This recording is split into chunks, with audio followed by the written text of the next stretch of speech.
Elikkä hei, minä näytän nyt tämän risukeittimen kokoamisen. Niin tämä, missä on tämä kokoomuksen logo, niin tulee oikealle puolelle.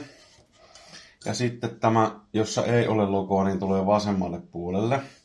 Ja hakaset vaan menee tonne hakasten väliin. Näin.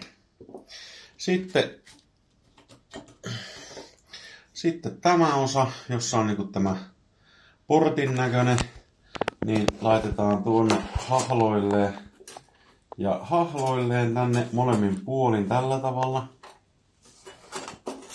No mutta. Noin.